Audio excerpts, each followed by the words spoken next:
Olá, meus amigos. Hoje, na estreia do programa Log Brands aqui na TV Barueri Live, temos matérias e convidados fantásticos. Para começar, de bate-pronto, nós temos Alex Chung, CEO da Samsung, dando uma aula de empreendedorismo e conhecimento nacional e internacional.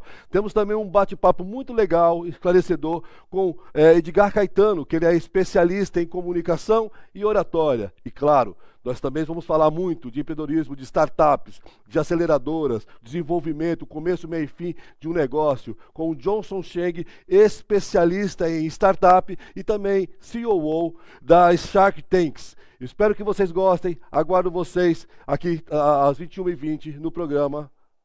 Vocês viram que o programa está recheado hoje. Solta a vinheta.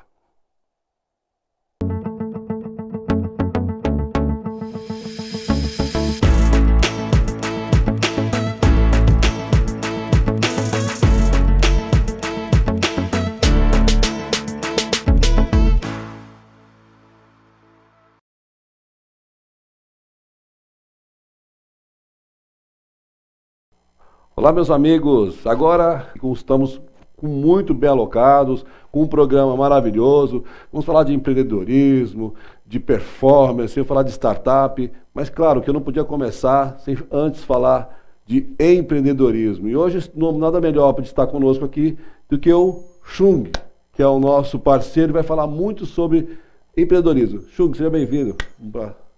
Muito obrigado pelo convite, é um grande prazer poder falar para os empreendedores, é uma satisfação e com certeza esse programa vai ser de muito sucesso, porque o Brasil é um país, um celeiro de empreendedores natos, um país de talentos e com certeza eu posso falar de cátedra, porque eu conheço vários países e com certeza o empreendedor brasileiro é um dos mais capazes, um dos mais talentosos e principalmente com o jogo de cintura que é necessário ao empreendedor.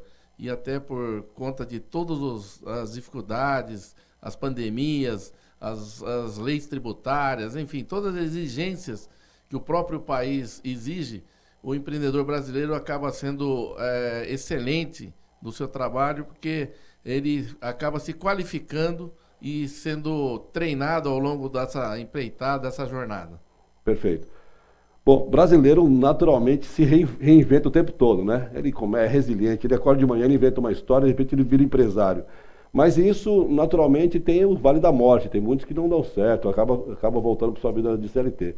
Como é que você acha hoje que o brasileiro está, antes pandemia, pós-pandemia agora, tem muito mais empreendedor, mas mesmo no nível de PMEs. Como é que você acha desses novos que estão chegando, que estão alavancando, inclusive, a economia do mundo, né? Inclusive, esses novos empreendedores, de uma certa maneira, eles vêm mais preparados e mais qualificados, até por conta de mais acesso às informações, como um programa como esse, a internet, o próprio Sebrae, e ele busca essas informações para poder se preparar melhor. Porque a histórico no Brasil é que 80% das empresas morrem no segundo ano. Perfeito. E os fatores é que é por falta de planejamento, por falta de capital e por falta de experiência. E acrescentaria um detalhe a mais, que é a burocracia do sistema. Então, o empresário brasileiro resolve empreender um negócio, ele prepara tudo, acha que vai abrir, só que quando ele vê, a própria documentação, às vezes, acaba demorando 90, 180 dias. Isso já matou o capital de giro dele.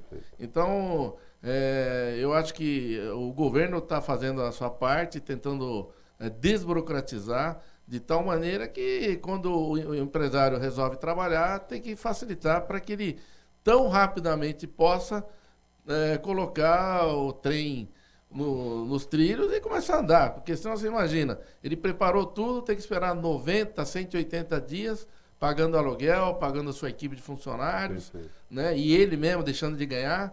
Isso, eu acho que, na minha opinião, eu não tenho visto ninguém comentar sobre isso, é um dos fatores preponderantes para a pessoa já começar com dificuldade, já começar apertado, né? E isso afeta diretamente o seu fluxo de caixa, o seu caixa diário para poder trabalhar, né? Perfeito. Olha só, Chung, ele vem de uma economia, né, da Coreia e de um conhecimento de empreendedorismo diferenciado, até porque se nasce isso naturalmente lá o coreano.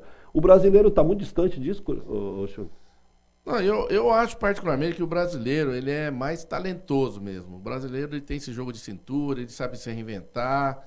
Porém, o coreano ele é mais disciplinado, ele é mais metódico, ele tem esse planejamento desde sua educação primária e principalmente ele já vem com uma cultura de reduzir custo.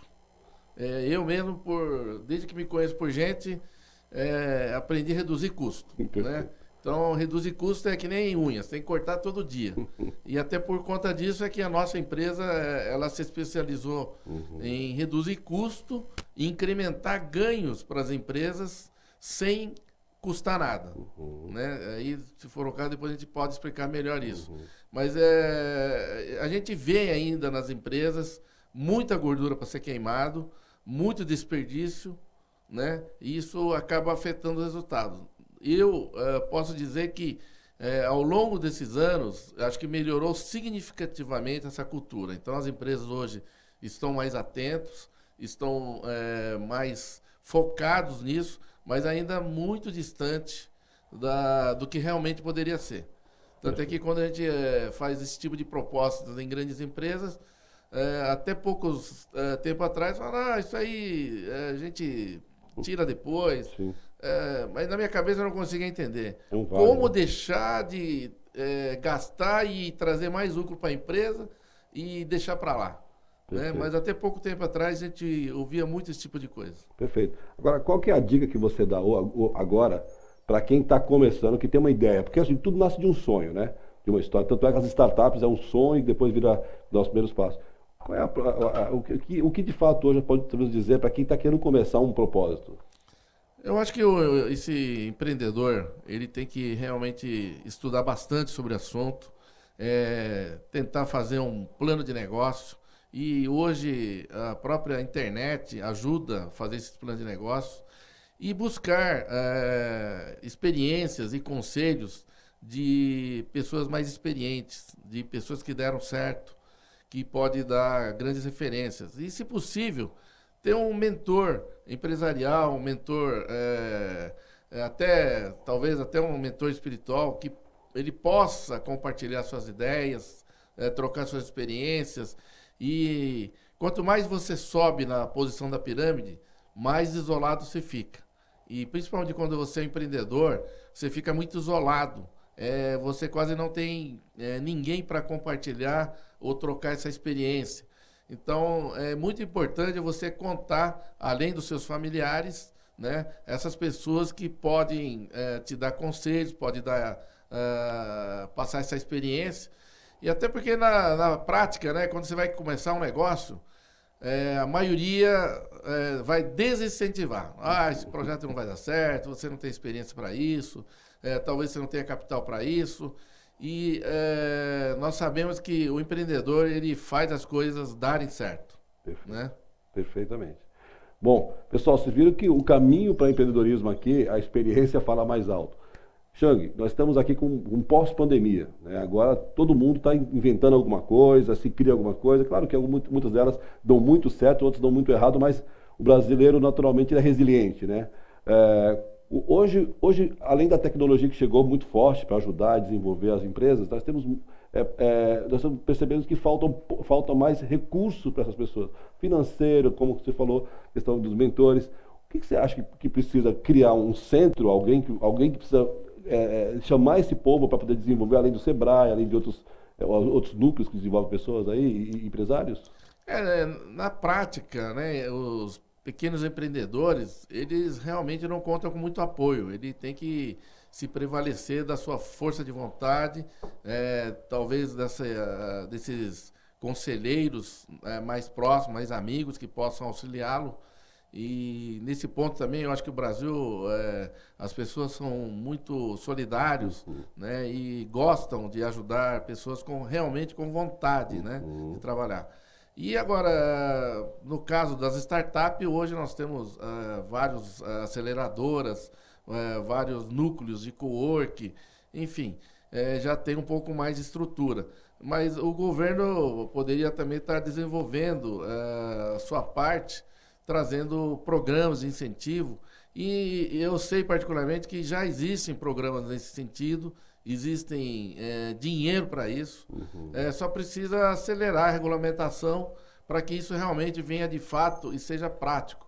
Mas, inclusive, nesses últimos governos, principalmente do Bolsonaro, a gente tem visto que realmente tem saído crédito para o pequeno empreendedor, né? Que, na verdade, esses créditos nunca eram tangíveis ao pequeno empreendedor. Quem conseguia crédito era empresas que conseguiam BNDES e banco. Então, o banco só empresta para quem não precisa. Exatamente. Né? Então, uma série de exigências, você tem que ter saldo médio bom no banco, você tem que ter garantias, você tem... isso não precisa. Né? E realmente no governo Bolsonaro ele conseguiu atender esses pequenos empreendedores, inclusive muitos deles negativados. Né? Isso acho que é por aí o caminho. Perfeito. Olha só, sabemos que hoje a massa, a grande economia está voltada para o agro, né? O agronegócio hoje. E eu sei que você tem alguns negócios voltados, inclusive, para as reduções de custo. Eu quero falar um pouco também do que você atua, porque você viu lá de fora que deu certo, trazer para cá. Como é que é esse trabalho que você atua no mercado hoje?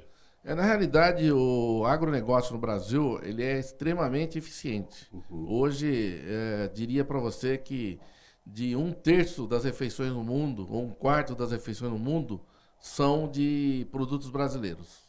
Então, o agronegócio brasileiro é extremamente eficiente e está bastante atualizado com tecnologia. A nossa empresa ela está trazendo tecnologias de precisão, é o que nós chamamos de agrobusiness, agricultura de precisão. Então, por exemplo, numa plantação, vai um drone, mapeia tudo e depois vai um outro drone para pulverizar de pé em pé os agrodefensivos necessários ou o adubo necessário. Então não tem desperdício, né? E há uma produtividade muito maior respeitando a característica de cada planta. Perfeito. Olha só, eu também sei que você tem uma empresa também que reduz compra de energia. Fala para mim, hoje no Brasil, com o custo de energia que está hoje, como é que é isso? Realmente nós há mais de 10 anos fazemos esse trabalho e começamos fazendo a recuperação dos valores que foram pagos pelas empresas indevidamente, principalmente em impostos e algumas cobranças indevidas pelas concessionárias. E agora, de uns 3 anos para cá, nós desenvolvemos uma ferramenta, um robô com inteligência artificial e BI, que é a mineração e seleção de dados, onde nós conseguimos varrer as contas dos últimos 10 anos e detectamos todas as falhas e que foram cobrados indevidamente do cliente pela concessionária. Então, são falhas onde houve cobrança maior e uma outra parte são as transgressões que a concessionária cometeu contra o cliente. Então, um exemplo, só para o telespectador entender, o que é uma transgressão? Existem as resoluções da ANEEL, que são as normas que são determinadas pela Agência Nacional de Eletricidade, onde a concessionária ela tem que atender o cliente dentro dessa linha de qualidade. Então, por exemplo, há um corte de energia. Então, acabou a energia, depois de 1 hora, meia hora, volta e fala, pô, que bom, graças a Deus voltou. Mas se ela não avisou com 48 horas de antecedência que haveria um corte para fazer a manutenção, ela tem o direito de receber um valor por esse corte não avisado. Uau. Todo mês, por exemplo, as concessionárias têm a obrigação de fazer a leitura, ou fisicamente, que a gente já conhece, que são as pessoas que vão lá, faz a leitura, ou por telemetria, que é um sistema mais sofisticado. E nem sempre são feitas essas medições. É feita uma média ponderada. Sim. E às vezes acontece de algum arredondamento para cima, porque não é exato, claro, né? Não foi fazer a leitura. E quando acontece isso, isso também se configura numa infração que também tem o consumidor tem o direito de ser reembolsado. Mas são centenas de possibilidades, Meu Deus. porque as resoluções pormenorizam todos os detalhes. Nossa. Bom, pessoal, olha só. Nós estamos falando de coisas que são, inclusive, é a nossa rotina, né? Mensal. Quem é que pode se beneficiar desse tipo de serviços? Na verdade, até um consumidor, dona de casa, tem direito a isso. Inclusive, existem várias situações que ela pode fazer essa recuperação.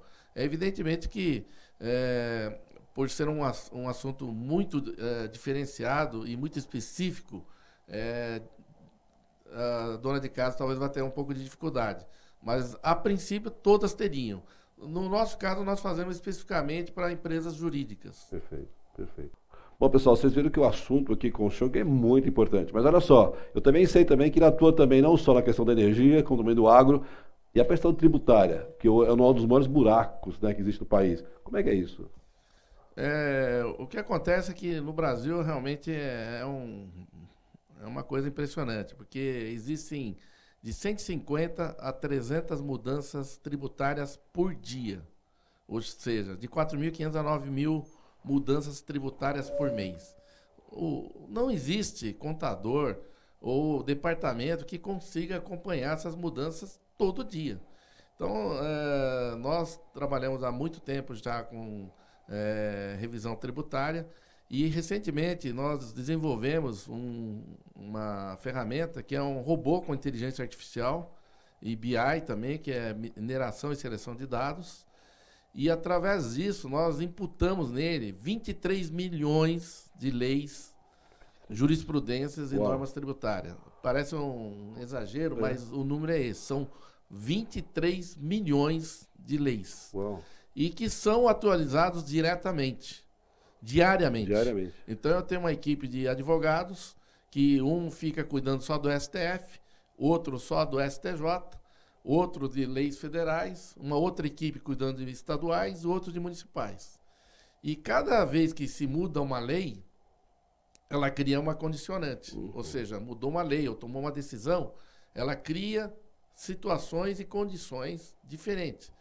E os contadores, os próprios softwares de contabilidade que fazem essas análises e acabam gerando relatórios e impostos a pagar, elas se atrasam, não conseguem acompanhar ou acabam até ficando muito tempo.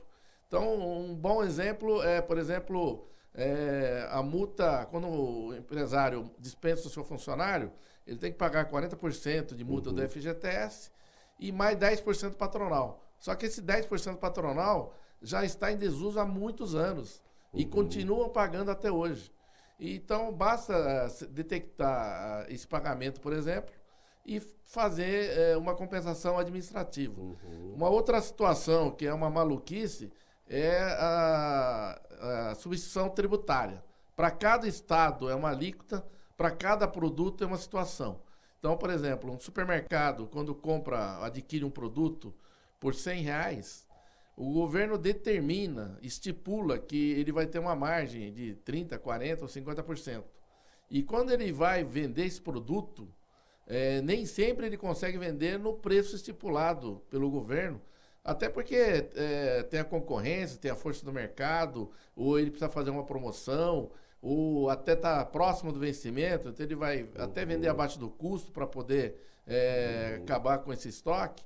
Então, cada vez que ele vende num preço diferente do que o governo pré-determinou, ele, na verdade, teria uma recuperação, porque você tem que pagar o imposto sobre o valor realizado e não sobre o estimado.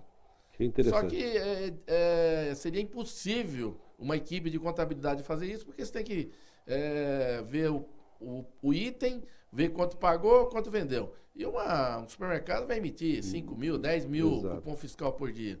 Então, essa ferramenta nossa, ela consegue fazer isso item a item, pois ela tem uma capacidade de processamento de mais de 100 mil notas fiscais dia. Então, o que uma equipe de contadores levaria anos para fazer, nós fazemos em algumas horas. Perfeito. E isso acaba gerando uma confiança muito grande, porque nós estamos, na verdade, auditando até o trabalho do contador, gera essa tranquilidade para o contador e para a empresa, porque sabe que não vai ter lançamento errado. Bom, empreendedorismo é tudo, né? Agora, com alguém que tem solução para reduzir custo, para dar soluções aos seus problemas de fluxo, não só de processo, mas também seus próprios problemas tributários, custos tributários, o Chung ele tem a solução para você. Chung, dá uma dica agora, em 20 segundos, para quem precisa conhecer a tua empresa, como é que acha você, porque eu acho que assim, todo empreendedor vai precisar de algum momento falar contigo para, de alguma forma, ajudá-lo com esses produtos que você tem. Quem quiser conhecer um pouco melhor o nosso trabalho e talvez até conversar com a gente, nós estamos dispostos a ajudá-los. O nosso site é www.portal.solution, com T-I-O-N no final. Então é portalsolution.com.br, e quem quiser falar comigo também pode mandar um WhatsApp, 11 99833 0910. E desejo um grande sucesso para todos os empreendedores. Bom, pessoal, os dados do Chung vai estar aqui na nossa base do GC, mas você não pode perder a oportunidade de buscar essa solução. Claro, eu tinha que começar falando do conhecimento de empreendedorismo que o Chung tem, porque, na verdade, para chegar onde ele chegou, ele conhece muita coisa. E a solução ele foi vista exatamente no mercado que ele está. Então, eu fico muito feliz de você ter participado desse programa conosco. Obrigado. Espero que você, na próxima semana, nos acompanhe. Chung, muito obrigado mais uma vez por estar conosco. Espero você que volte para falar um pouco mais desse assunto, que é muito importante para nós. Eu que agradeço a oportunidade e, mais uma vez, desejo ao seu programa e a todos os empreendedores todo o sucesso que eles merecem. Obrigado. Gente, um abraço. Até o próximo bate-papo. Fica com Deus. Mega promoção Rede Banda Larga. É um super combo, com 600 megas de internet. Ponto de Wi-Fi com super velocidade. Ponto extra de Wi-Fi para ficar conectado na casa toda. TV na fibra. E acesso a milhares de cursos com certificado gratuito. Tudo isso por R$ 99,00 por 6 meses. Rede Banda Larga em seus melhores momentos.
Olá, pessoal. Comecei com alto, voz e muita empolgação, porque hoje eu estou aqui com o Edgar Caetano, mas vocês vão saber que o conteúdo de hoje é para mexer com você.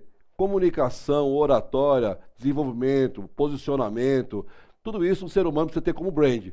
Edgar, seja bem-vindo aqui. Fala um pouquinho desse mundo de desenvolvimento e postura que as pessoas precisam ter. Eurico, em primeiro lugar, obrigado pelo convite, porque falar de comunicação e oratória para quem é apaixonado pelo assunto como eu, já há algumas décadas, os poucos cabelos e as barbas brancas, os fios brancos revelam, né?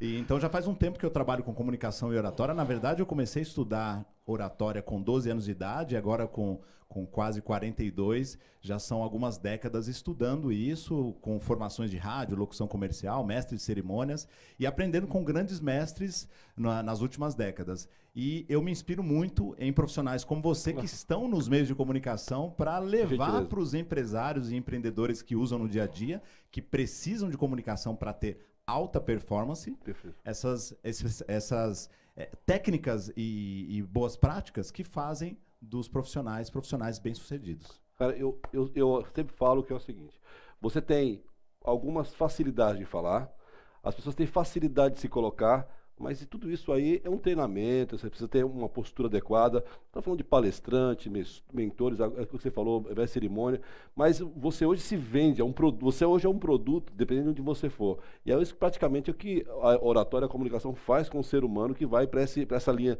empresarial, de palestras. Como é que funciona essa questão? Você é a tua marca. Então, se a gente olhar para o mercado hoje da influência, o que é, na verdade, a influência? Que todo mundo fala, eu sou influencer, eu sou influente, eu influencio as pessoas. No final das contas, influência nada mais é do que um processo que gatilha no outro a atenção. Perfeito. Estudos mostravam que há 20 anos nós dávamos atenção a um indivíduo por 12 segundos, no máximo, atenção focada. Hoje isso caiu para 8 segundos. Como é que eu vou, de fato, liderar, engajar, motivar, vender, inspirar, influenciar nos meios digitais se eu só tenho 8 segundos de atenção? Eu preciso, como você falou, usar a postura, a linguagem não verbal, um conteúdo coerente e entregar isso de uma forma que eu oxigene a atenção das pessoas o tempo todo. Cara, que palavra maravilhosa. Oxigenar. Olha só, nós vimos muitas palestras, tem palestras que demoram 10 minutos, você queria que ela ficasse mais de 2 horas falando. Mas tem palestras que o cara faz de 2 horas e fala, meu Deus, foi um caos, né? Você está cansado. Isso é técnica, isso praticamente é uma postura que não foi muito adequada. Como é que funciona essa questão? E como é que eu comecei a distinguir esse momento? Tá, vamos lá. Aqui a gente vai... a viagem é longa. Essa é a ideia. Deixar, ela fica profunda. Eu sempre digo que a comunicação é a camada externa de quem nós somos. Então, primeira coisa, você quer se tornar um bom comunicador? Mude a sua essência. Transforme-se de dentro para fora. Uau. Tem um livro de um autor americano, Tim Sanders, que ele fala sobre 4 características das pessoas gente boa. É o livro Likeability Factor, Fator Gente Boa. Então eu preciso ser alguém cordial, relevante, autêntico, empático. Isso para começar a brincadeira da comunicação. Nossa. Se eu quero ser um bom comunicador, eu tenho que ser uma boa pessoa. Começa por isso. Sou educado, sou simpático, carismático. A minha comunicação já vai projetar outra marca. E quando eu projeto outra marca, eu estou me posicionando no mercado. Seja eu um recepcionista, seja eu um vendedor, o que for. O CEO de uma empresa, ele é uma marca, ele representa a marca dele. Então ele precisa mudar isso. Segundo aspecto, claro, a gente tem que trabalhar técnicas. Nada sobrevive sem técnica, nem jogador de futebol. Perfeito. Ele pode ser muito bom ao dar entrevistas, liderar o time, mas se ele não tem técnica, ele não consegue atingir os resultados do time dele. Então, óbvio, a gente vai trabalhar técnica de construção de conteúdo, como é que você organiza as suas ideias, como é que você fala de improviso, como numa entrevista como essa, em que eu não sei o que você vai me perguntar, mas ao responder eu estou organizando as minhas ideias no mesmo tempo, sem perder a lógica e a coerência. Como eu organizo as ideias de modo que o que eu digo tenha conexão com como eu digo. Você deve se lembrar que há pouco tempo a gente falava muito que conteúdo é rei. Exato. E contexto é Deus. Bom, a gente não vai mexer com Deus. O contexto continua sendo Deus, mas o conteúdo deixou de ser rei. Hoje ele é um príncipe e para algumas pessoas um plebeu.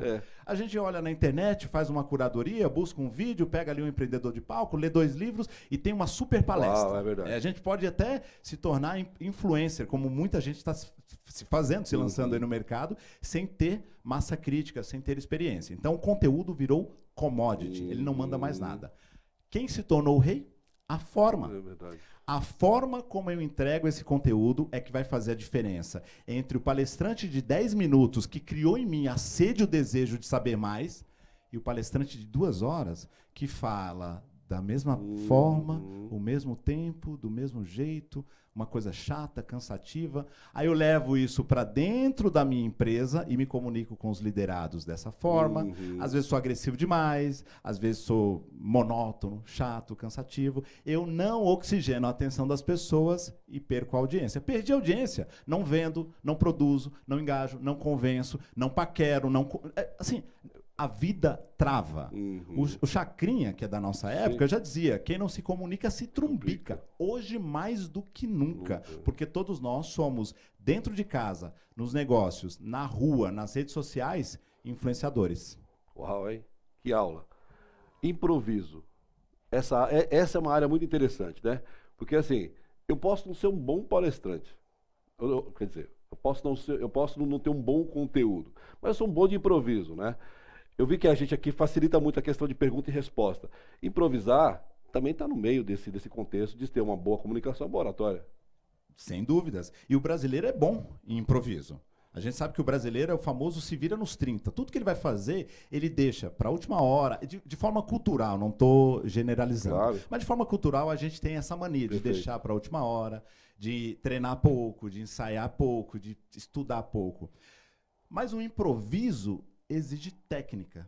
O que é improviso? Improviso é a habilidade de usar o que se tem, o que se sabe, para abrir uma porta da comunicação e linkar aquilo que você está me perguntando com o que eu sei. Então eu vou falar sobre o que eu sei e depois eu vou entrar num assunto que foi questionado. Imagina que eu estou num evento sobre turismo, não é a minha praia. E eu sou convidado ao palco para falar sobre a experiência de estar naquele evento, naquela feira. Eu preciso conectar aquilo que eu sei com aquilo que eu não sei, sem me aprofundar, porque não é a minha praia. Mas eu tenho que sair daquela situação. Calma. Essa foi a melhor. Vamos lá. Essa aí eu preciso entender. Quer dizer, então, que o improviso, muitas vezes eu posso não saber o assunto, né? Eu vou saber o assunto, Claro. eu vou saber superficialmente, mas aí eu entrego alguma coisa para não deixar num buraco ali. Sem dúvida. Essa é uma preparação que a pessoa precisa ter um pouco de conhecimento, ter um pouco de estudo com relação a isso. Até para dizer eu não sei, eu tenho que fazer isso de uma forma segura e confiante. Boa. Porque você me convida para o evento, esse exemplo do evento de turismo. Eu subo no palco e vou dizer que eu não sei, veja, eu acho que eu não sei. Se eu digo, obrigado pelo convite, é um prazer estar com você, estou achando o evento fantástico, inclusive eu uso muito o setor turístico como usuário final, como pessoa física, mas eu não domino o mercado. De toda forma, foi um prazer estar com vocês. Olha, eu não sou obrigado a saber tudo, mas eu tenho que saber me comunicar para passar essa credibilidade. Porque quando a gente olha para o funil da comunicação, a gente tem aqui, na boca do funil, o que eu chamo de coerência na comunicação, que é o alinhamento entre o verbal e o não verbal. Perfeito. Essa congruência gatilha credibilidade.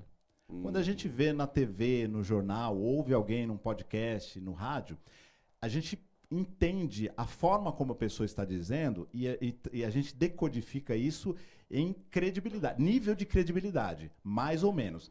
Se a pessoa é crível, eu acredito no que ela está falando, eu dou a ela atenção, eu sou influenciado. Então, se eu não tenho coerência, não transfiro credibilidade. Se eu não transfiro credibilidade, aquilo que a gente falou mais cedo, eu não tenho a sua atenção. Gente, bom, esse assunto é um assunto muito longe. Nós estamos falando de um assunto de alta performance, né? Então, hoje nós estamos falando de pessoas que precisam atingir altas performances. Mas todo mundo começa de um começo, né? E aí você já deu algumas dicas aqui. Uma jornada, o como começa e até para chegar de fato de alta performance. Tanto um empresário, como você disse, e hoje nós temos muito novos empresários e que precisam usar realmente a aparência dele, né? A voz dele para falar. Como é que é essa jornada? A escala, né, a curva de aprendizagem, ela varia de pessoa para pessoa e a gente vai conduzindo esse aluno, treinando, mentorando, num processo que faz com que ele seja provocado a desenvolver aquilo que ele precisa desenvolver. Porque todos nós crescemos em meios diferentes, em contextos e ecossistemas diferentes. Então, algumas pessoas são mais desenvolvidas nesse sentido porque foram estimuladas pelos pais, pela escola, pelo meio que a cercaram. Outras nem tanto. Cala a boca, menino. Quando o adulto fala, você não pode falar. Aquela coisa. Quando o burro fala, outra baixa a orelha. A gente vai crescendo nesse ambiente e é natural que a gente treine menos essa habilidade. Assim como acontece com garotos que entram no tênis mais cedo, no atletismo, porque o meio estimula muitas vezes. Levando em conta que somos diferentes e que aprendemos de formas diferentes, a gente vai ter uma curva de aprendizagem diferente. Aonde a gente quer chegar? Na perfeição? Não. A gente quer chegar na excelência, na alta performance. Isso leva tempo. Então, quando alguém me procura pedindo uma solução mágica para desenvolver a comunicação e a oratória dele, da sua equipe, da sua empresa, eu vou dizer, primeiro, não existe milagre, não existe a pílula do Morfeu. Você vai ter que entender que é um processo que você vai percorrer, é uma jornada, tem a travessia do deserto, mas quando você atingir o oásis, o que é o oásis na comunicação? Não é você sair da sua zona de conforto, porque conforto é bom, a gente tem que parar de achar o cérebro gosta disso, né? A gente gosta de conforto. O que a gente não pode ficar, Eurico, é na zona de comodidade. Ah, mas eu já me comunico assim há tanto tempo, tá tudo bem, sabe? Eu já cheguei aqui assim, eu já sou XPTO, tenho cargo tal. Uma vez eu perguntei para o CEO de uma grande farmacêutica, por que você está me contratando como seu mentor se você tem 70 anos de idade, 40 anos como empreendedor e você é vice-presidente dessa empresa, tá assim a um passo de ser o presidente? Ele falou, Edgar, porque eu não aprendi tudo ainda. Eu tenho muito a desenvolver. Nossa, que aula. Ele entendeu que ele precisava ainda subir um pouco mais nessa escala, né, na jornada. E o tempo, né? Então, o tempo é outro, né? Mas tem uma jornada. É preciso entender que cada um tem aspectos de comunicação mais aflorados. Tem gente que é mais carismática, chega, né, domina ali. E tem gente que é mais introvertida, mas ela organiza as ideias com uma lógica impecável. Então, cada um de nós tem aspectos que já estão desenvolvidos. E aí, o que eu vou trabalhar? Aquilo que não foi desenvolvido ainda. Geralmente é o uso do tom de voz adequado, a variação de volume, de ritmo, de impostação vocal, a postura, o olhar, como é que eu me comunico para a câmera, como se de fato eu estivesse conversando com uma pessoa, como eu estou conversando com você aqui agora. Como que eu me posto, qual a postura que eu uso, que tipo de informação eu vou trazer de acordo com o público, a plateia. Como contar histórias, como você falou, como improvisar, como é que eu entro numa conversa de networking com a mesma facilidade que eu entro numa conversa de boteco, de forma a me sentir à vontade, a entrar ali no assunto sem ser mal educado, mas a contribuir, trazendo relevância de fato. Então, tudo isso a gente aprende, é uma jornada que dependendo do processo, vai demorar 1 ano para a pessoa desenvolver. E tem pessoas que compram o meu curso online, por exemplo, e 1 semana está fazendo live para 30 mil pessoas.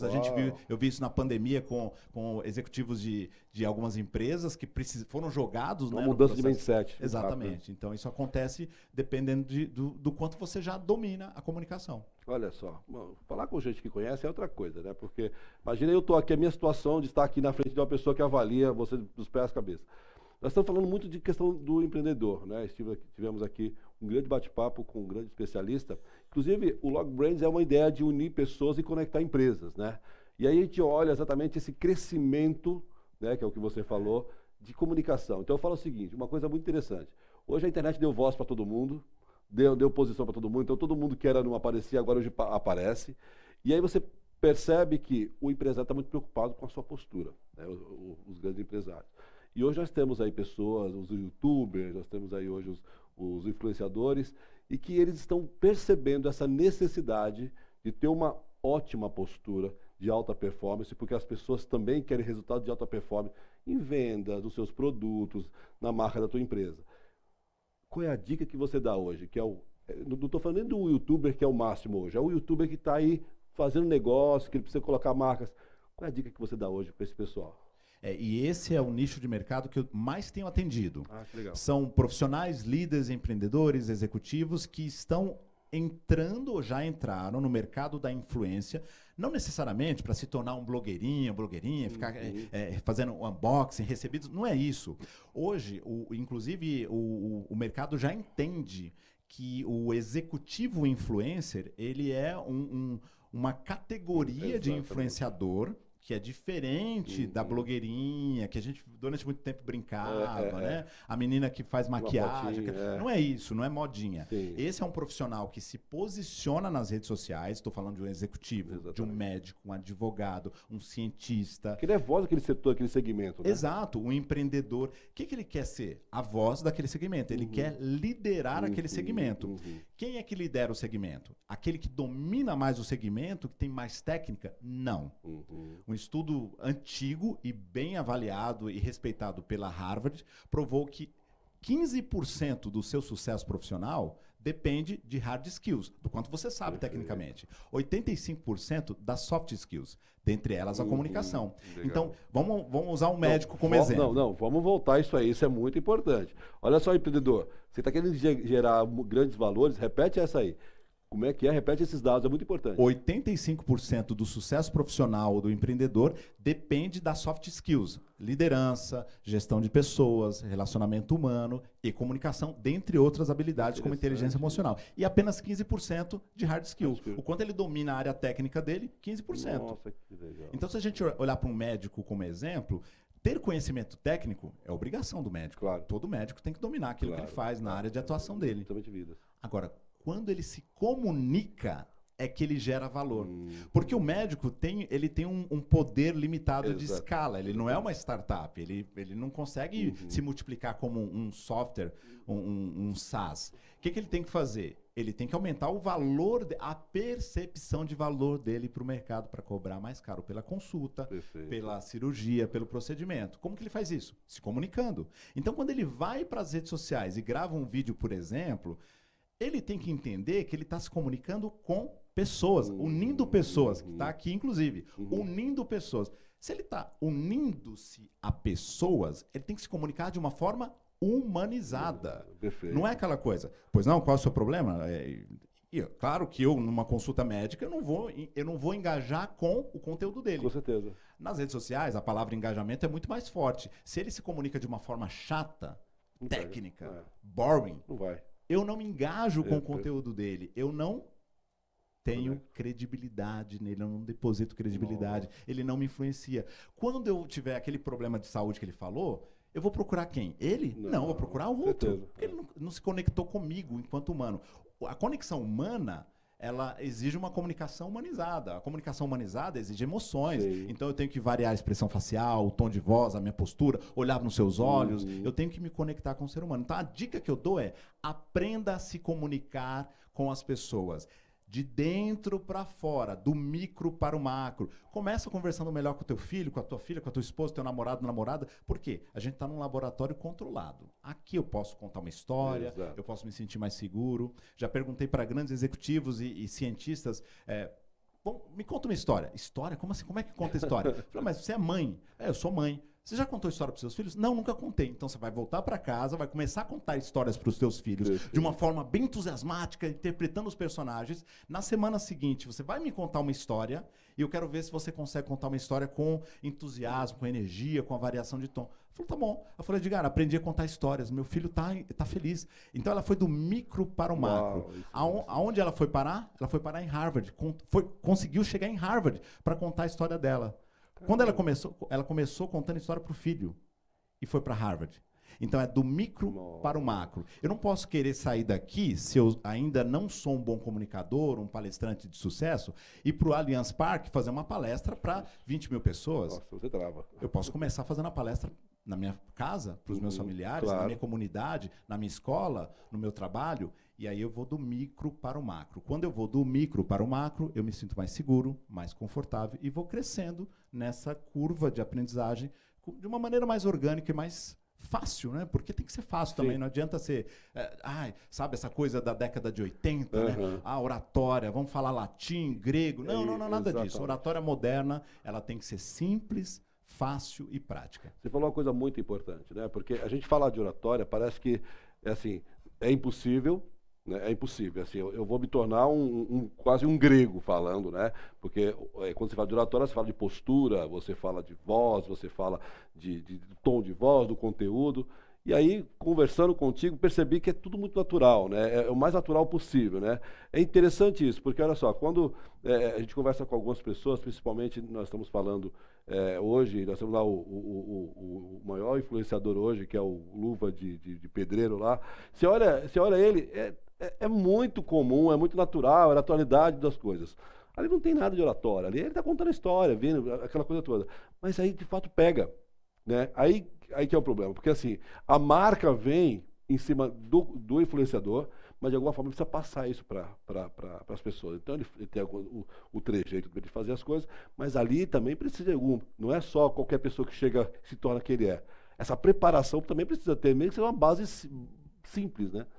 Precisa, e a gente vê isso no esporte. A gente vê um atleta que começa a sua carreira no esporte, por exemplo, ele vai dar entrevistas, aquela coisa de não sabe o que falar, para onde olhar, meu time estava no precipício, na borda do precipício, e tomou a decisão correta, deu um passo à frente, aquelas coisas que a gente ouve, né, descabidas. Então o atleta, ele não tem uma preparação para a comunicação, mas ele vai lá do jeitão dele e se vira. O que ele começa a receber à medida que ele vai tomando uma projeção nacional ou internacional? Ele começa a ser treinado como porta-voz do time dele, ou como um influencer na área de atuação dele. A gente vê em esportes solitários como o tênis, os atletas são treinados para se comunicar bem em público, porque eles dão entrevista o tempo todo, conversam com as pessoas, gravam vídeos, fazem comerciais.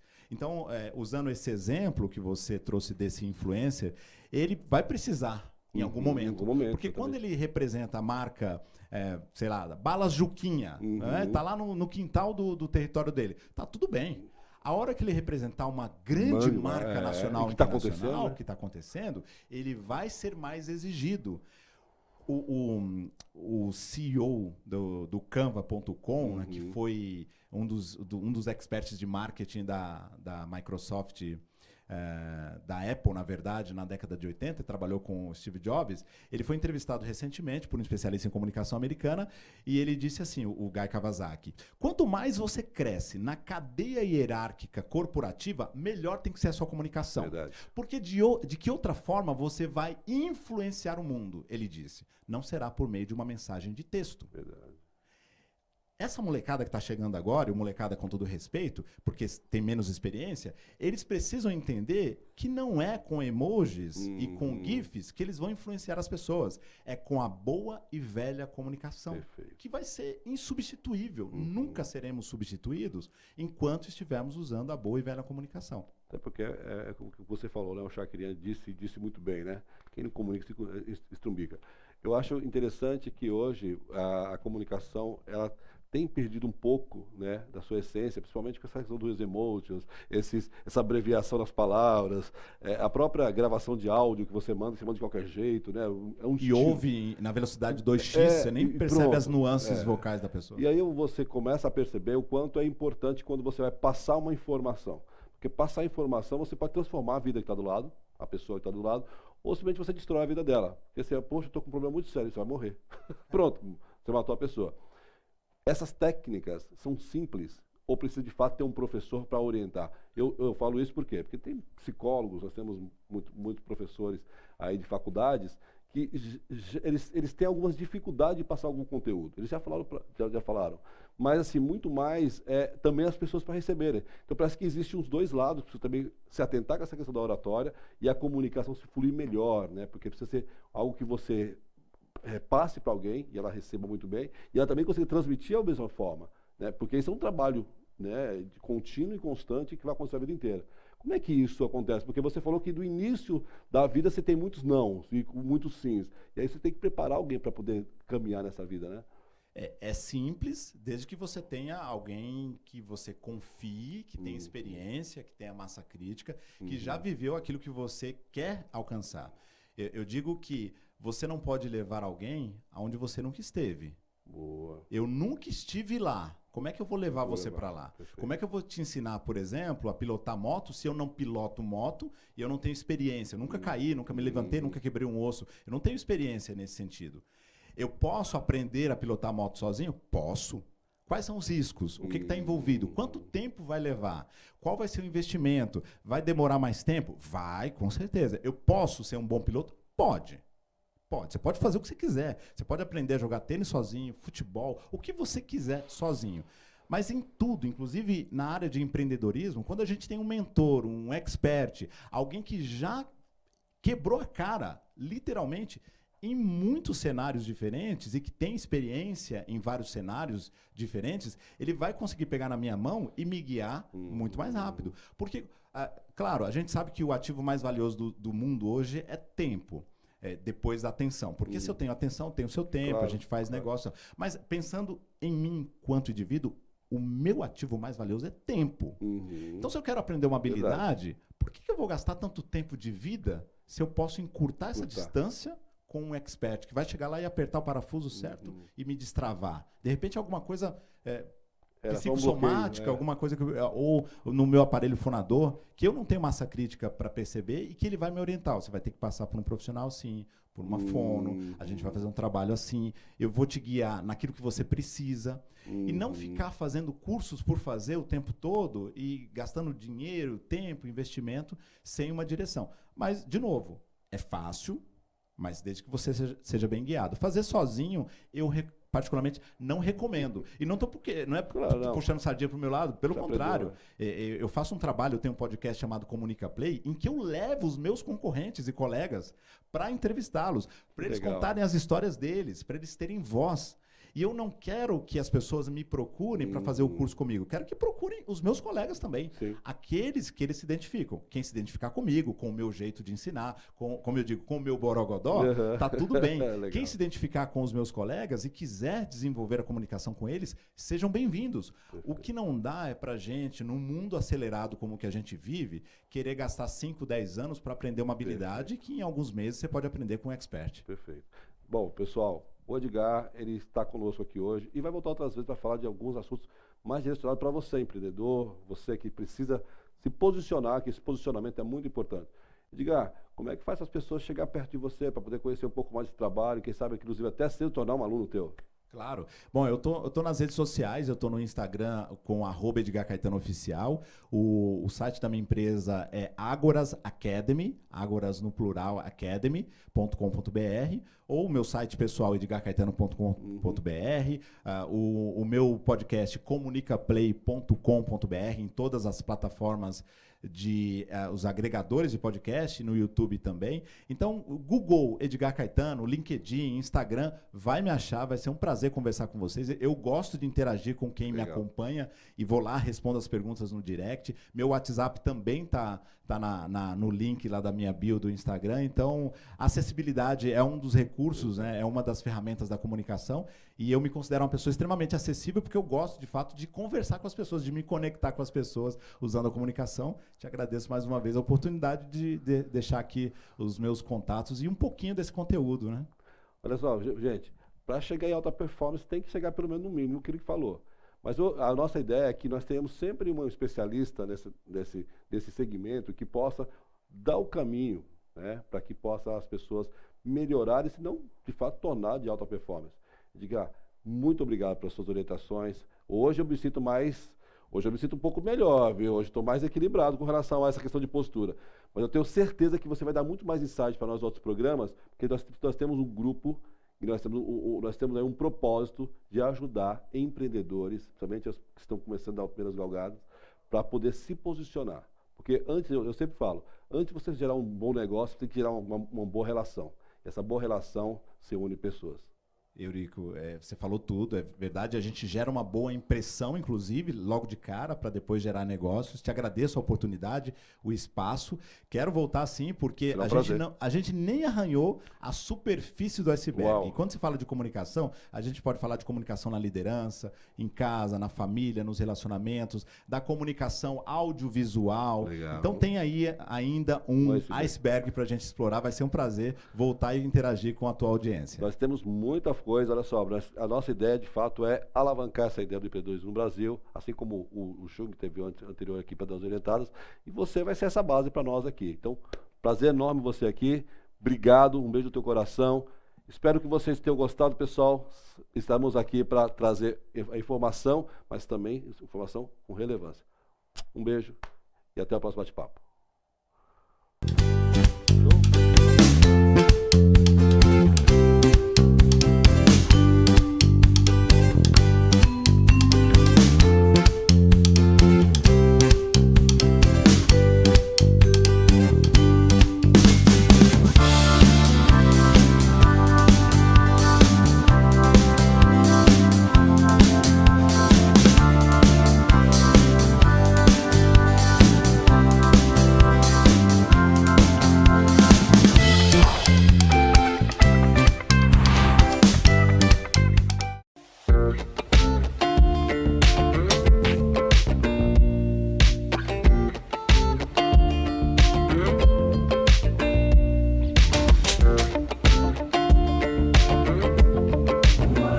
Esse é o creme de chocolate.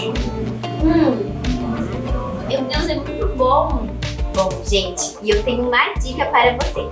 Quando vocês virem aqui no Pavlova, não esqueçam de pedir o café, ainda mais acompanhado com as minis pavlovas. Olha que delícia! E tem um mais lindo do que o outro. E também é uma delícia. E eu já vou degustar aqui pra vocês, viu? Olha que suspiros mais lindos.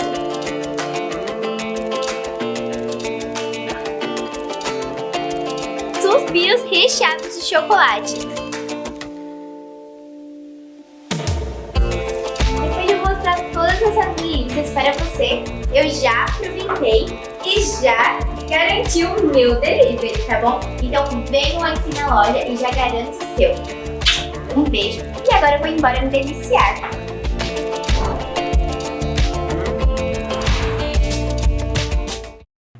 Olha, você que está acompanhando a programação da TV Barueri.live, a gente só traz dica bacana, dica boa. Olha só essa, Drogaria Kelly, localizado na Avenida Capitão César 743, Engenho Novo, Barueri. Tá precisando de medicamento? Procura lá o pessoal, que são gente boa, o contato tá aí na tela, certo? Todas as informações eles entregam via WhatsApp. Olha só como é um atendimento personalizado. Vai na Drogaria Kelly, medicamento e pessoas altamente qualificadas para atender você.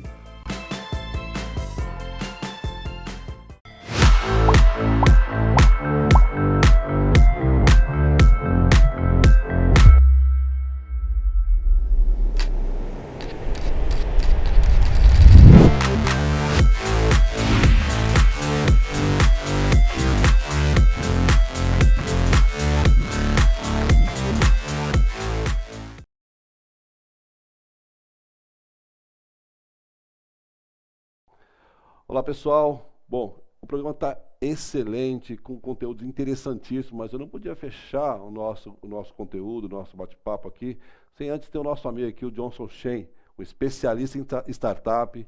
Ele hoje é COO da YouShark e também Head de Startups. Tudo bem, Johnson? Tudo ótimo, Eurico. Obrigado pelo convite para a gente poder falar de um tema que hoje está até um pouco de modinha, mas é legal a gente desmistificar algumas coisas, colocar um pouco na realidade, mas é sempre bom falar desse tema. Perfeito. Olha só, o Johnson é um grande especialista em startup. Primeiro, com o tempo que eu conheço do Johnson, ele atua no desenvolvimento, né, no crescimento, até mesmo na jornada da startup. Johnson, eu vou começar já com a pergunta de 1 milhão. Como é que se torna uma empresa, se torna uma startup? Alguém se torna uma startup a partir de um sonho. Como é que começa tudo isso? Oi, Eurico, eu costumo explicar que startup, no fundo, é um CNPJ como qualquer outro. Tá? Inclusive, muitas vezes você nasce como uma MEI e tá tudo bem. Perfeito. Né? O que muda é o modelo de negócio. Tá? Por quê? Porque ele precisa...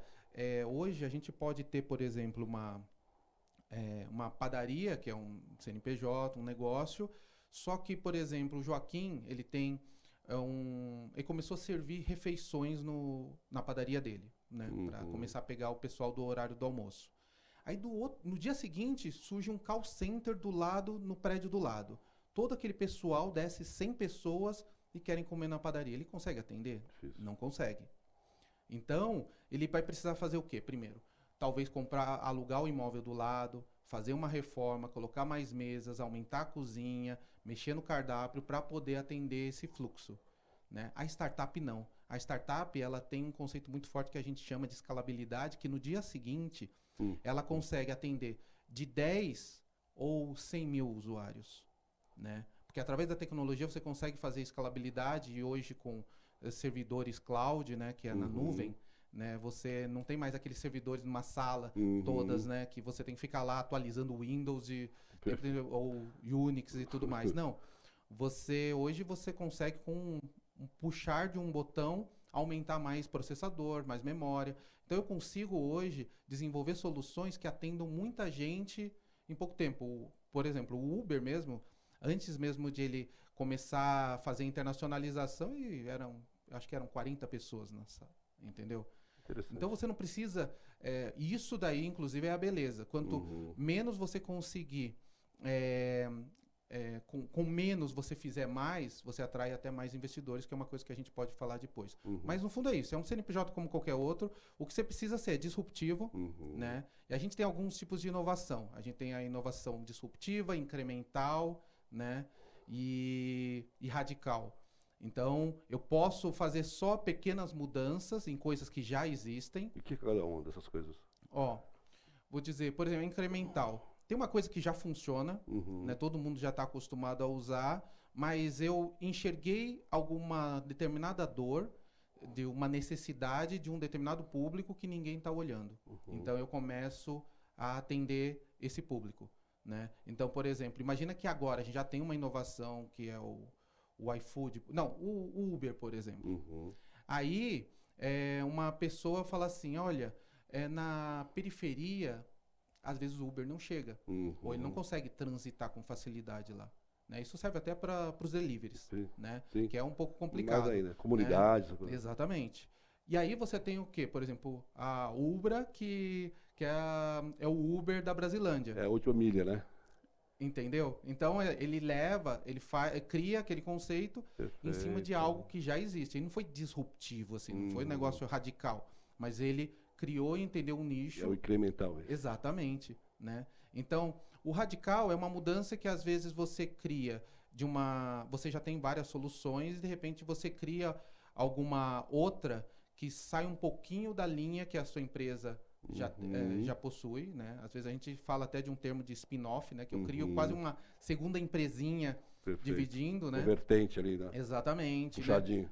Né? O caso melhor é a própria Magazine Luiza. Eram lojas tradicionais, né? Aí eles criaram o Maga Labs, se me lembro bem, e lá eles tinham autonomia para desenvolver sem se preocupar com meta ou qualquer coisa assim. E eles desenvolveram, incubaram e transformaram, criaram todo esse conceito da Magalu que acabou virando o carro-chefe da empresa.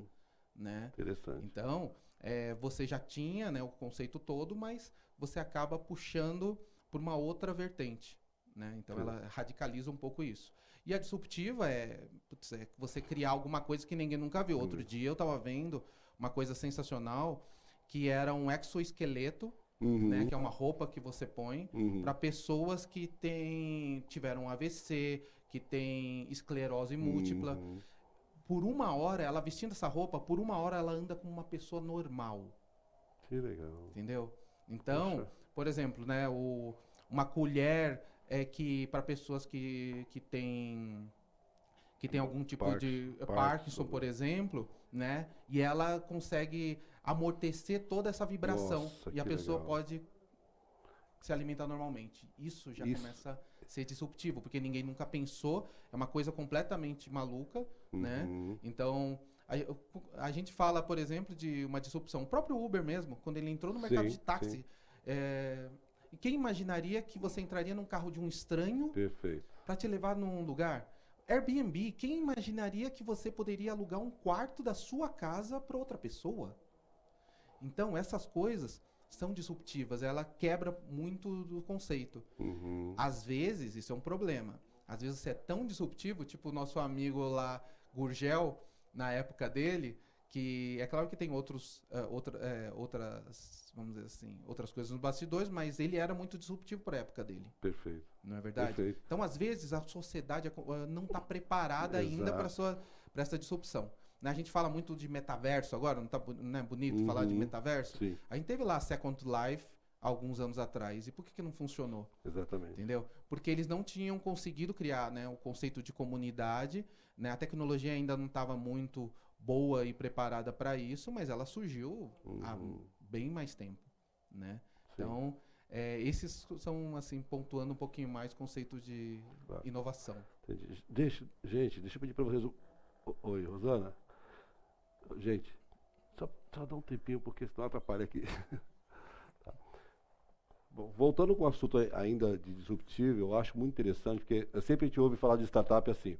Startup é um barquinho e uma empresa é um grande transatlântico. Startup, você tem algumas modificações, ela tem algum problema, ela vai lá, volta para o ponto de partida, ela é disruptível, né? Então ela acaba fazendo uma pivotagem e volta de novo para o mercado. uma empresa demora muito tempo para isso. Isso é folclore ou é verdade? Assim, porque às vezes você fala assim, tem startup que hoje ela já é uma mega empresa, né? Ela começa pequena, mas ela, em poucos passos ela está se tornando uma mega empresa. Isso é um folclore? Ou de fato uma startup ela tem essa facilidade de ela ir pivotando até que de fato ela se torne grande? Eu diria usaria até uma outra analogia que a empresa, né, principalmente as grandes e já bem estabelecidas, elas são como se fosse um elefante numa loja de cristais.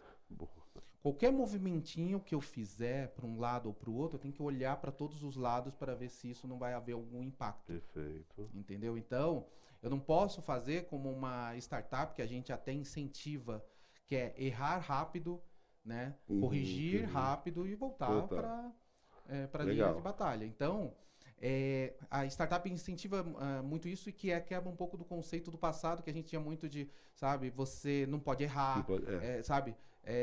Você tomava e era muito imperativo, né? Não pode errar. É difícil não errar, né? Exatamente.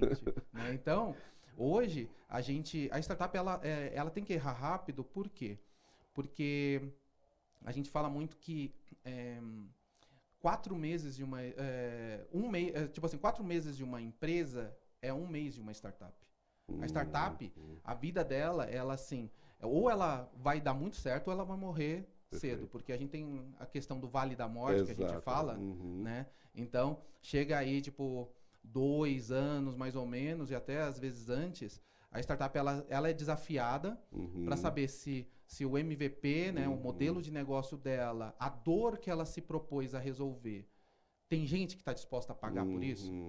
Porque, né, às vezes a gente tem startups que tem uma base gigante de usuários, legal, aí ela fala assim, e agora, né? Como que eu consigo começar a tirar dinheiro desse cliente? Esse é um desafio grande.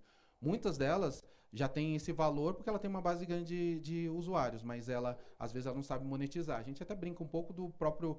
Lembra de um joguinho que foi febre, que é o Pokémon GO? Né? Todo mundo jogava, entendeu? Mas a empresa, ela não conseguia gerar grana. Exato. Entendeu? Ela não conseguia faturar, né? Então, todo mundo usava, todo mundo jogava, mas ela mesma não conseguia se capitalizar. Então, às vezes, você precisa entender também em que momento você vai virar essa chavinha.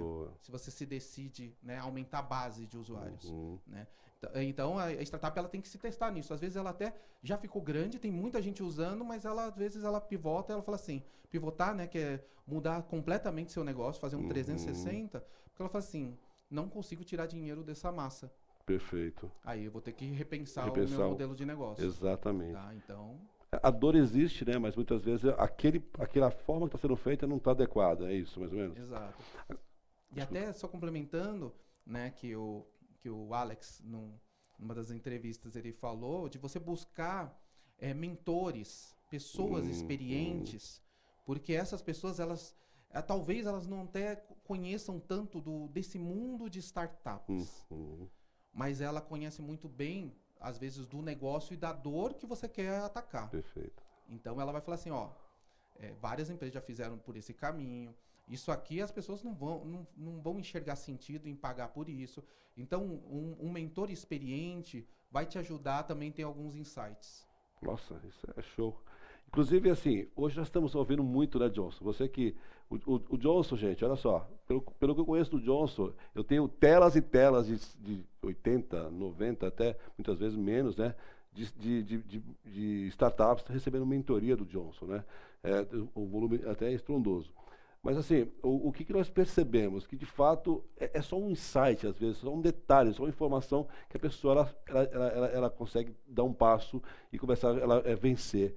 É mais ou menos isso. A mentoria consegue tirar, muitas vezes, a pessoa do seu ponto de inércia e dar o primeiro passo, o mentor para a startup.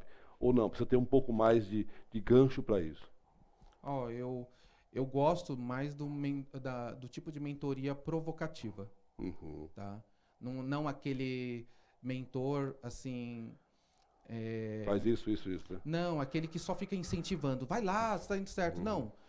O mentor, ele precisa fazer você pensar. Ele tem que conseguir fazer perguntas poderosas para você falar assim, nossa, não tinha pensado nisso. Perfeito. Entende? Então, um mentor eficiente não é aquele que vai falar mais do mesmo, te dar exemplos que você já viu em vários vídeos da internet ou leu em algum livro. Não. Ele tem que ter capacidade, por isso que a experiência é importante, tem que ter capacidade de fazer você refletir e falar assim, será que eu estou indo no caminho certo? Tá? E ele não é o dono da verdade. A ideia é ele fazer você refletir sobre o assunto. E até falo muito que... Porque a ideia, muitas vezes, a startup, para começar, eu sempre falo que você tem que ser um bom observador. Porque você olhando o mundo à sua volta, você vai olhar e falar assim, nossa... Quantas vezes você já viu uma startup que disse que você olhou e falou assim, caramba, por que eu não pensei nisso? Né? E ela está valendo milhões. É verdade. E coisa simples às vezes, né? Exato. E a gente... Por isso que você tem que ser um bom observador. Você olhar e falar assim, cara, tem um pessoal aqui que tem dificuldade, por exemplo, de estacionar na cidade. E aí, nessa região especificamente, pô, será que eu não posso pegar o papelzinho do do Zona Azul? É um negócio complicado, tem que ir na banquinha, depois tem que ficar trocando. Pô, por que não fazer um aplicativo? Começa.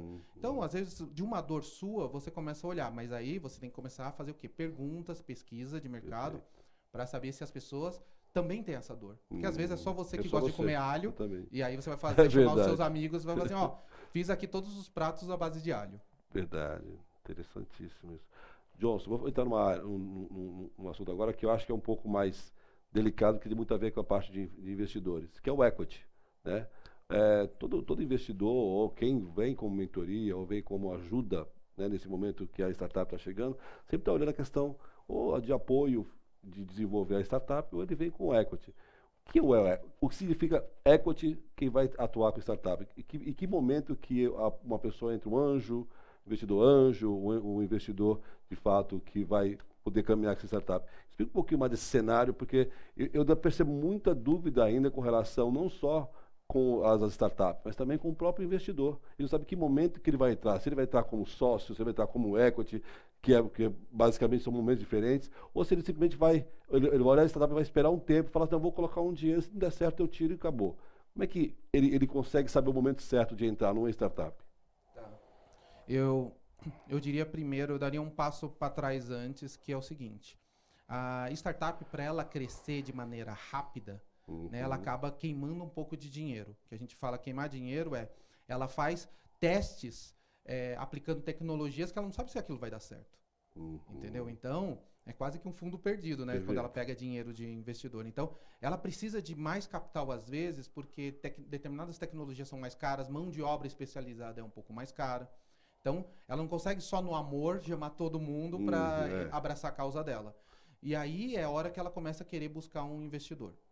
E os primeiros, a gente fala muito que são os family friends, né?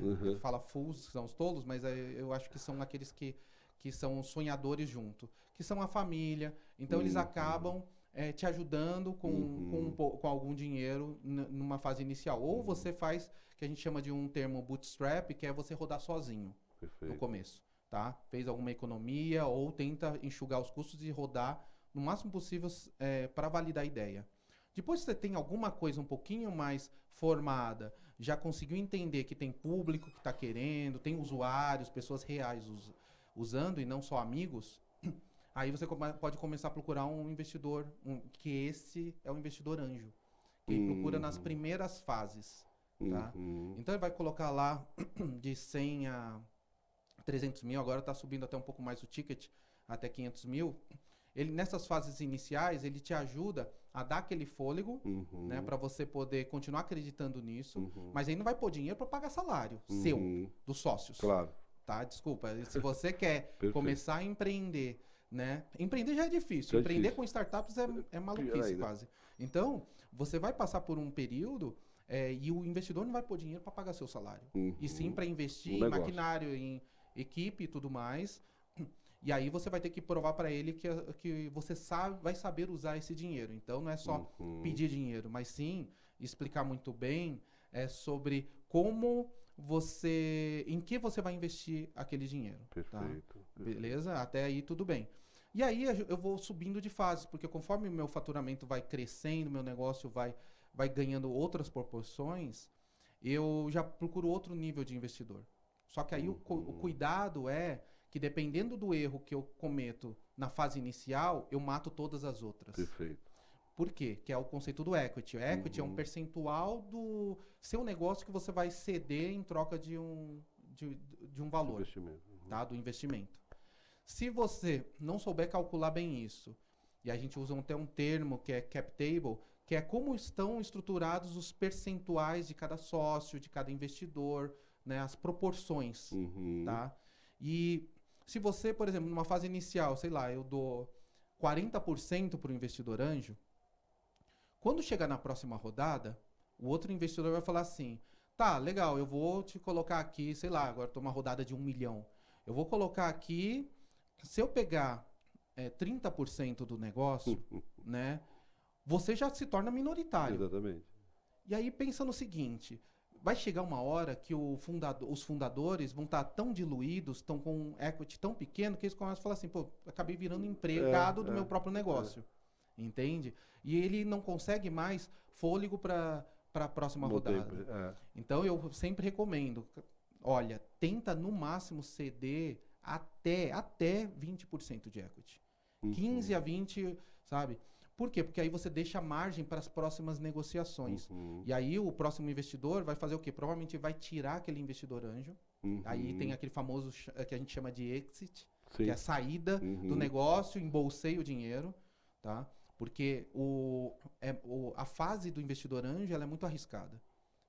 Claro, na ideia praticamente. Exato. E aí, esse negócio de, não deu certo, vou tirar meu dinheiro, desculpa, não tem. Já foi. Entendeu? A vantagem é que hoje existem leis que protegem um investidor anjo para que, em caso de falência do negócio, ele não seja afetado.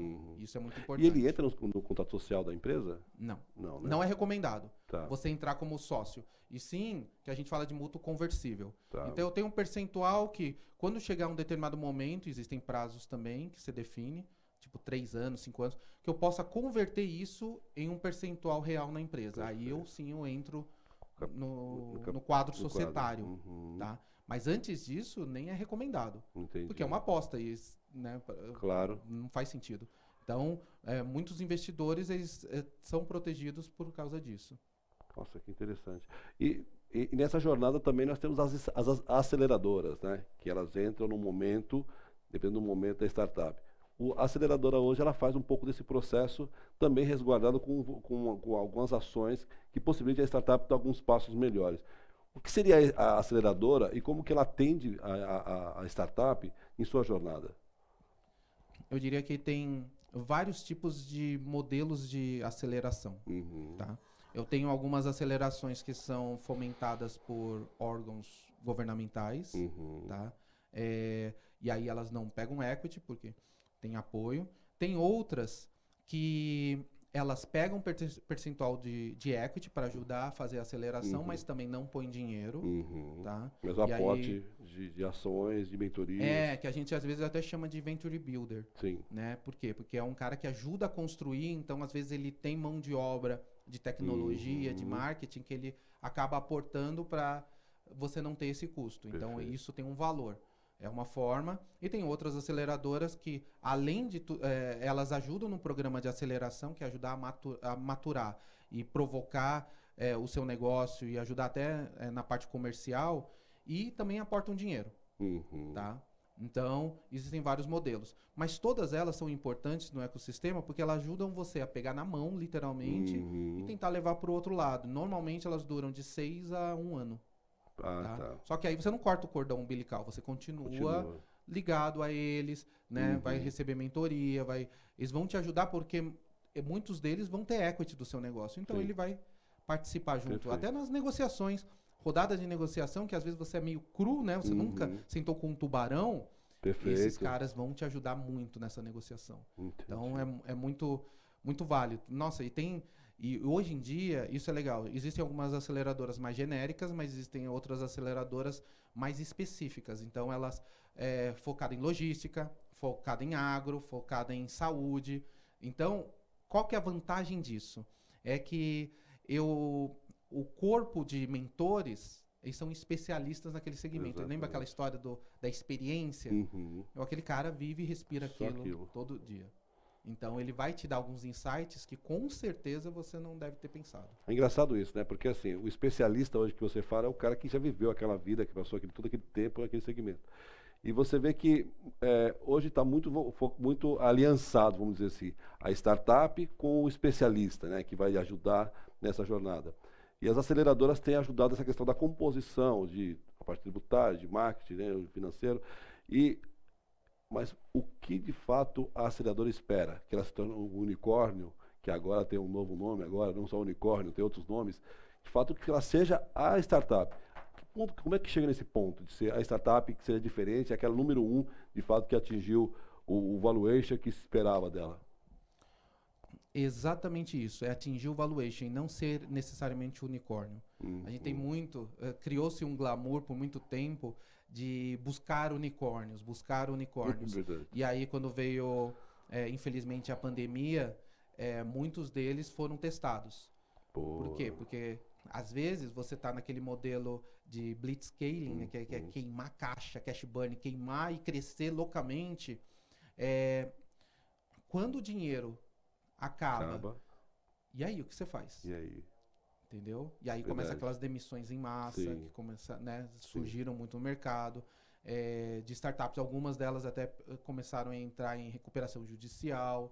Né? Unicórnios, estamos falando de unicórnios, startups que valem mais de $1 bilhão de valuation. Então, por quê? Porque ela não se preocupou em fazer uma gestão adequada de caixa, ela ela só queria crescer, porque achava que o mundo nunca iria Dá um revés nela. ter uma situação dessa. Aliás, ninguém estava preparado. Mas surgiram as startups camelo. Sim. Porque o unicórnio é um bicho imaginário, né? E o camelo, o que ele faz, né? O camelo, ele bebe muita água, ele armazena muita água e ele consegue andar por longos trajetos no meio do deserto, e quando ele encontra um oásis, ele ainda tem pique para fazer uma corridinha para chegar na água. A startup camelo é exatamente isso, é quando a gente começa a falar muito de break-even, né? Sabe, de você ter o fluxo de caixa um pouco mais equilibrado e as contas começam a fechar no mês, né? E quando vem uma crise dessas, você tem caixa para suportar mais do que os outros. Perfeito. Né? E quando o mercado começa a voltar, e sempre volta, ele volta muito forte, porque fica uma demanda represada. E esse cara que suportou esse período, ele deslancha, porque os outros estão tentando se recuperar. Ele só pisa no acelerador. Então, a startup camelo, ela é isso, ela vai... O tempo que for a estrada no deserto que eu precisar andar, eu vou aguentar. Tem reserva dela ali, né? Tenho reserva. Então, esses conceitos são interessantes. Cara, nós vimos aqui que existem muitas startups sendo criadas e nascem muitas, e infelizmente tem o Vale da Morte, que algumas ficam no meio do caminho. Natural, né? Porque é um processo. Mas hoje o Brasil, Johnson, tem um grupo muito grande de startups, né? Em várias aceleradoras. O que você acha, qual é o momento agora para essas startups? Nós estamos vendo um pós-pandemia que se nasceu muito startup de soluções magníficas. Então, nós vemos aí muita questão de transporte, de logística, questão de saúde, de alimentos, né? Você mais que ninguém sabe disso. Mas você percebe um nicho que ainda tem uma carência de se criar startup? E a segunda pergunta, é o momento de começar a criar startup mais ainda, porque nós estamos caminhando para o final de um ano e começar um novo ano que depois eleição de presidência. Como é que você acha que esse cenário vai contribuir? É bem interessante essa pergunta, Eurico, porque, no fundo, enquanto tiver dor, enquanto existir algum problema, pode surgir uma startup. Boa. Tá? Então, não importa em que época, tem muita startup, mas ao mesmo tempo o mercado ele vai limando. Elas vão morrendo, porque elas não atingiram a dor ou o empreendedor não era bom. E normalmente a gente aposta muito no empreendedor quando a gente vai investir na startup. Então é o empreendedor que é o diferencial, né? Exato, porque ideias todo mundo tem. A diferença é quem que é bom para executar. A gente fala muito de alta performance, entendeu? Quem que é bom, né, para ter capacidade de executar, então, porque vai ter dia bom. Não adianta eu querer ter a ideia, tem que ser bom para executar. A gente fala, no momento que você tem uma ideia genial, 5 pessoas no mundo estão tendo exatamente a mesma ideia naquele instante. Agora, quem que vai realmente pôr em prática, Perfeito. né? Então, por isso que enquanto tiver pessoas inovadoras, com coragem de fazer, se testarem e empreender, né? Porque é muito de perfil também, tá? Existem pessoas que gostam do emprego tradicional e tá tudo bem. Claro. A gente precisa de todos os perfis. Mas existem pessoas que têm um perfil mais empreendedor, elas querem desbravar, né? E aí elas acabam indo para o mundo das startups, que é um pouco mais disruptivo, mais dinâmico, tá? E agora falando em termos de categorias, hoje já são abrangidas muitas categorias. Então, eu procuraria mesmo em cima de uma dor, de um problema que você enxergou, não importa qual seja. Ah, tem muita startup de agro. Te garanto, cada dia eu vejo uma solução mais incrível que a outra. Verdade. Tá? Verdade mesmo. Então, É verdade mesmo. Então não se prenda a isso. Esse é o ponto principal, né? E em relação ao mercado, por exemplo, brasileiro, só para você ter uma ideia, aqui no Brasil a gente concentra mais de 70% das startups da América Latina. 70%. Então, E oportunidade mais mesmo. de 77%, para ser mais exato. E mais de 70% do investimento em startups é feito aqui, Nossa. na América Latina, né? Então, aqui tem oportunidades. E Brasil, dor não falta. Sim, exatamente. Então, independente de eleição, isso daí não vai fazer diferença, porque aquela dor sempre existiu e entra governante ou sai governante, muitas mesmo. delas permanecem. Enquanto não vier alguém criativo e provocador para entrar e tentar resolver aquilo, ela vai continuar.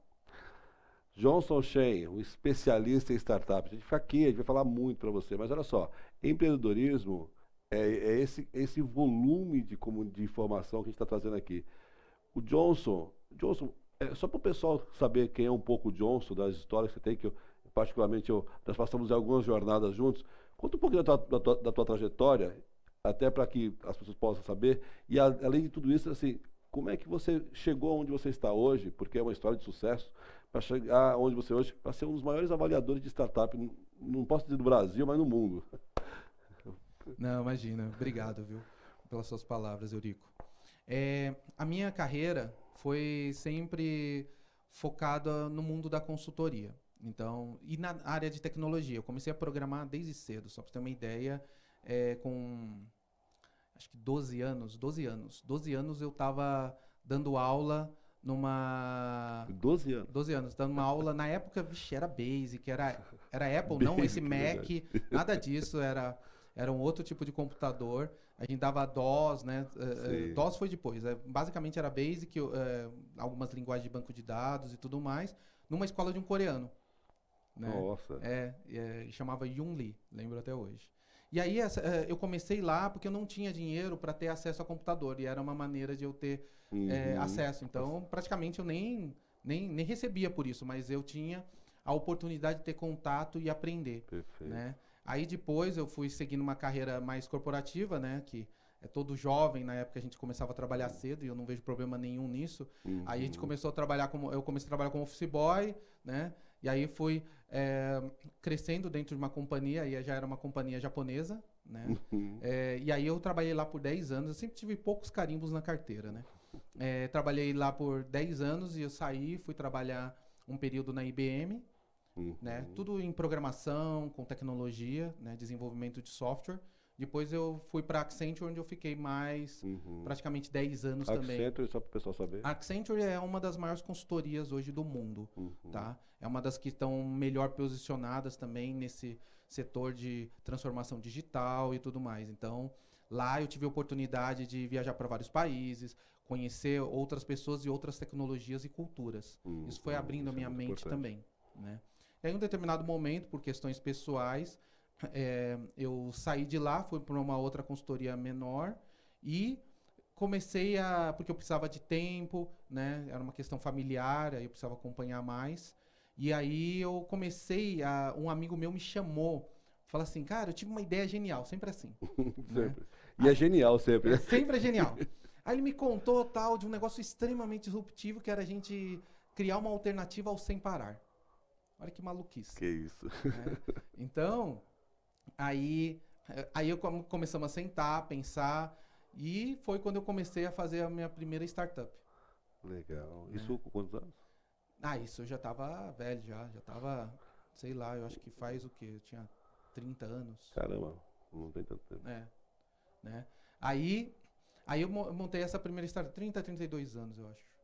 Aí eu montei essa primeira startup junto com Que é esse os amigo tags meu. lá do similar ao separado. Exatamente, através de Bluetooth. Só que aí entra aquela história de disrupção enquanto o mercado ainda não está preparado. Exato. Porque eu usava Bluetooth e naquela época a mentalidade era, se eu deixar o Bluetooth ligado no celular, come É bateria. verdade. Aí as pessoas não deixavam ligado. E aí o trabalho, imagina o cara fosse chegar no sem parar e tem que parar. Acionar. Não é mais sem parar, né? Ele tem que ligar o Bluetooth, se conectar, não fazia sentido. Além disso, existiam algumas barreiras era um conglomerado, tinha um grupo muito forte que dificultava a entrada e tudo mais. Aí a gente parou e falou assim, vamos para o mercado de alimentação. Usar o mesmo conceito, aí eu pivotei. Tá, Olha só, eu senti legal. na pele isso. Legal. Eu pivotei, fui para o mercado de alimentação usando esse mesmo conceito. Então seria um meio de pagamento que hoje, nossa, seria maravilhoso. Maravilhoso, Teria bombado na pandemia, porque eu só me aproximaria do restaurante, aí ele abriria o cardápio relacionado àquele restaurante, legal. fazia os pedidos e já pegava. Isso, né, Interessante. naquela época. Tudo através de aproximação. Aí eu me esbarrei num problema que era a integração com o meio de pagamento. Os PDVs. Naquele tempo, que hoje Naquela é época. bobagem. Exatamente. Naquela época, cada franquia, rede franquia, ela tinha um PDV diferente, um fornecedor diferente. Para integrar nele, aí tinha algumas barreiras, às vezes o cara não queria, às vezes era pequeno demais, sou uma startup, eu nem existo, né? Então, começamos a apanhar Até o muito conceito de nisso. startup era novo também. E aí, eu falei assim, putz, tá bom. Aí paramos, deixamos na geladeira isso. Só que eu continuei respirando e convivendo com startups. Eu fui convidado pelo Sebrae, vários programas de aceleração, incubação, para ajudar. E eu comecei a fazer mentorias. Perfeito. Fui gostando disso, fui vivendo isso. Ajudei um amigo meu, Reginaldo, que tem um programa de TV, Batalha das Startups. Eu ajudei no programa na fase de seleção da primeira temporada. Selecionar essas startups, avaliá-las e... toquei o programa de aceleração também, né? Então, junto com um outro consultor, né? E aí, quando terminou, o senso de dever cumprido foi quando, no Demo Day, no dia de encerramento, você vê as startups até chorando nos depoimentos. Legal, demais. Aí a gente sente que valeu a pena. Depois disso, eu acabei entrando, ajudando uma outra startup e hoje eu estou numa startup que investe em startups. Startup, que legal. Através de quê? De uma coisa bem disruptiva que é tokenização. Então ele capta dinheiro de investidores do mundo todo através de tokenização para investir em outras startups. E eu sou responsável hoje por desenvolver o sistema para fazer a avaliação e votação da comunidade. Você é o CEO lá depois. Isso. Né, que é o YouShark. E aí a gente está crescendo de uma maneira assustadora. Então o mercado de startup está aberto. Tá muito bom. E dinheiro está na mesa. Aí tem até uma pergunta que você falou. O dinheiro está disponível, mas o dinheiro alto, mais ou menos. Por quê? Porque a questão de economia, taxa de juros alta, o que acontece? O pessoal, em vez de colocar num negócio que eu não sei se vai dar certo, deixa lá na renda fixa, lá no investimentinho que está pagando 13%, 14% ao ano. Já o investidor anjo, o dinheiro é menor, o risco dele é um pouco menor. E ele consegue se arriscar nesse negócio. Então, o capital de investimento anjo tem crescido muito. Grupos de investidores anjo. Então, às vezes, um sozinho não consegue entrar, mas cada um entrando com 50 mil, eu monto um grupinho e entro para aportar naquela startup. Isso tem surgido muito. Crowdfunding para investimento em startups. Então, esses conceitos de comunidade, de grupos, esse dinheiro está disponível. O dinheiro grande mesmo, dos dezenas de milhões, esse está um pouco mais difícil nessa fase. Entendi. Perfeito. Bom, pessoal, vocês viram que o Johnson é um especialista no assunto, conhece bem dessa situação de startup, além de ser um grande amigo. Johnson, eu quero deixar aberto para você aqui o canal, nosso programa, que vamos falar outra vez de startup, até porque nosso quadro é inovação em ação. Então, a ideia é que aquela pessoa que tem dificuldade, ou está aqui interessado, ou já está lá, elas conheçam esse conteúdo e possa tomar decisões e aí tomar o seu rumo. E aí você, com certeza, é o nosso especialista nesse assunto aqui. Te agradeço muito por estar conosco aqui e vamos combinar para você voltar outras vezes para trazer outros insights muito mais importantes, porque nós temos muito assunto para falar, né? Questão financeira, como adquirir dinheiro, como entrar com o investidor. Eu tenho que ser, um largo assunto para se falar aí. Obrigado, meu irmão. Obrigado muito pelo seu bate-papo aqui. Olha, Eurico, eu já acompanho a sua jornada há muito tempo. Obrigado. Eu sei que você é um cara de conexões, que domina muito bem o network, na marra. Inclusive, eu falo para as pessoas que estão assistindo, vocês, independente que área você seja, você precisa desenvolver network. Nem que seja você como funcionário na empresa. Uma hora você vai querer mudar de emprego. Se você não tiver construído ou desenvolvido seu network, provavelmente alguém que estava com uma vaga legal não vai te encontrar. Tá? Da mesma forma que você monta um negócio, você também vai apanhar em buscar clientes. Porque o relacionamento, um indicando o outro, isso faz bem. Então, o Eurico é mestre nisso, né? Aprendo muito com ele. E estou sempre à disposição para a gente falar. Eu amo falar sobre esse assunto. E eu quero cada vez mais poder levar isso para as pessoas e elas terem um pouco mais de consciência que não é um mar de rosas. Existe gente que ganha dinheiro? Existe. Existe muita gente que está conseguindo viver do seu próprio sonho? Com certeza. Mas tem muita gente que quebrou também.